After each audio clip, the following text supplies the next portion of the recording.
പുഷ്പ 2 റിലീസിനിടെ തിക്കിലും തിരക്കിലും പെട്ട് യുവതി മരിച്ച സംഭവത്തിൽ നടൻ അല്ലു അർജുനെ പോലീസ് ചോദ്യം ചെയ്തു.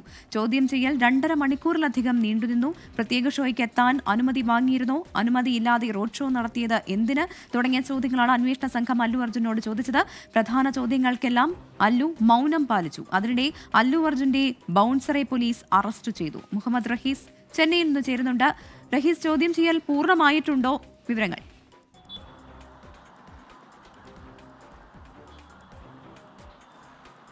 ചോദ്യം ചെയ്യൽ പൂർത്തിയായി അല്ലു അർജുൻ എന്തായാലും ജൂബിലി ഹിൽസിലെ വീട്ടിലേക്ക് എത്തിയിട്ടുണ്ട്. 2.5 മണിക്കൂറിലധികം നീണ്ട ചോദ്യം ചെയ്യലാണ് ചിക്കട്പള്ളി പോലീസ് സ്റ്റേഷനിൽ നടന്നത്.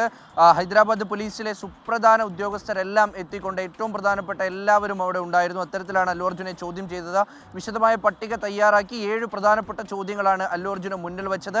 അത് അല്ലു അർജുൻ തിയേറ്ററിൽ എത്തിയത് മുതൽ തിരിച്ചിറങ്ങുന്നത് വരെയുള്ള വിവിധ ഘട്ടങ്ങളെ സൂചിപ്പിക്കുന്ന 7 പ്രധാനപ്പെട്ട ചോദ്യങ്ങൾ. അതിൽ തിയേറ്ററിലേക്ക് എന്ത് അനുമതി വാങ്ങിയിട്ടാണ് എത്തിയത്, തിയേറ്റർ ഉടമകൾക്ക് അനുമതി നിഷേധിച്ചത് അറിഞ്ഞിരുന്നോ, ഒപ്പം തന്നെ അല്ലു അർജുൻ്റെ കുടുംബക്കാർ എത്ര പേർ അവിടെ തിയേറ്ററിലെത്തി, ശേഷം ഈ യുവതി മരിച്ച വിവരം എപ്പോഴാണ് അറിഞ്ഞത്, എന്തടിസ്ഥാനത്തിലാണ് മാധ്യമപ്രവർത്തകരോട് പിറ്റേന്ന് മാത്രമാണ് വിവരം അറിഞ്ഞത് എന്ന് പറഞ്ഞത് എന്തുകൊണ്ടാണ്, അതുൾപ്പെടെ ഈ റാലി നടത്തുന്നതുമായി അല്ലെങ്കിൽ ഈ റോഡ് ഷോ നടത്തുന്നതുമായി ബന്ധപ്പെട്ട് ഏതെങ്കിലും തരത്തിൽ അനുമതി തേടിയിരുന്നോ എന്നത് അടക്കമുള്ള 7 പ്രധാനപ്പെട്ട ചോദ്യങ്ങൾ അല്ലു അർജുനോട് ചോദിച്ചു. ഇതിലേറ്റവും പ്രധാനപ്പെട്ട ചോദ്യം ഈ യുവതി മരിച്ചത് അറിഞ്ഞിരുന്നോ എന്ന ചോദ്യത്തോട് അല്ലു അർജുൻ മൗനം പാലിക്കുകയായിരുന്നു. ആവർത്തിച്ച് ചോദിച്ചിട്ടും അല്ലു അർജുൻ ഇതിന് മറുപടി നൽകിയില്ല. ഈ ചോദ്യം ചെയ്യലിലൂടെ ഏറ്റവും പ്രധാനമായും തെളിഞ്ഞു വരുന്നത് അല്ലു അർജുൻ ഈ കേസുമായി ബന്ധമുണ്ട് എന്ന് സ്ഥാപിക്കാനുള്ള അല്ലെങ്കിൽ അത്തരത്തിലൊരു കണ്ടെത്തൽ പോലീസ് കൂടുതൽ ദൃഢപ്പെടുത്തുന്നതാണ് ഈ ചോദ്യങ്ങളൊക്കെയും. പലതിനും അല്ലു അർജുന് മറുപടി ഇല്ല എന്ന് വരുമ്പോൾ അത് സ്വാഭാവികമായിട്ടും കോടതിയിലും അല്ലു അർജുൻ ഇതിന് മറുപടി പറയേണ്ടതായി വരും. ഇത് ഏറ്റവും പ്രധാനമായി നിൽക്കുന്നു. അതിനിടയിലാണ് അല്ലു അർജുൻ്റെ ബൗൺസർ ടീമിലെ അംഗമായ ആന്റണിയെ ഇപ്പോൾ പോലീസ് പിടികൂടിയിരിക്കുന്നത്. ഇയാളെ ഇപ്പോൾ ചിക്കട്പള്ളി പോലീസ് സ്റ്റേഷനിലേക്ക് എത്തിച്ചിട്ടുണ്ട്.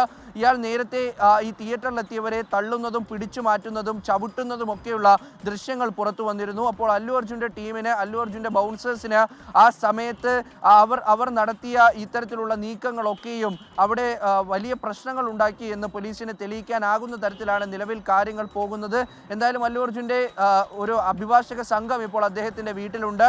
തുടർ നടപടികളൊക്കെ ചർച്ച ചെയ്തു വരുന്നുണ്ട്. അല്ലു അർജുനെ ഇനിയും ചോദ്യം ചെയ്യുമെന്നുള്ള കാര്യവും ഉറപ്പാണ്. പ്രവിത, മുഹമ്മദ് റഹീസാണ് വിവരങ്ങൾ നൽകിയത്. പുഷ്പ 2 റിലീസിനിടെ തിക്കിലും തിരക്കിലും പെട്ട് യുവതി മരിച്ച സംഭവത്തിലാണ് നടൻ അല്ലു അർജുനെ പോലീസ് ചോദ്യം ചെയ്തത്. ചോദ്യം ചെയ്യൽ 2.5 മണിക്കൂറിലധികം നീണ്ടുനിന്നു എന്നുള്ളതാണ് മുഹമ്മദ് റഹീസ് നൽകുന്ന വിവരം.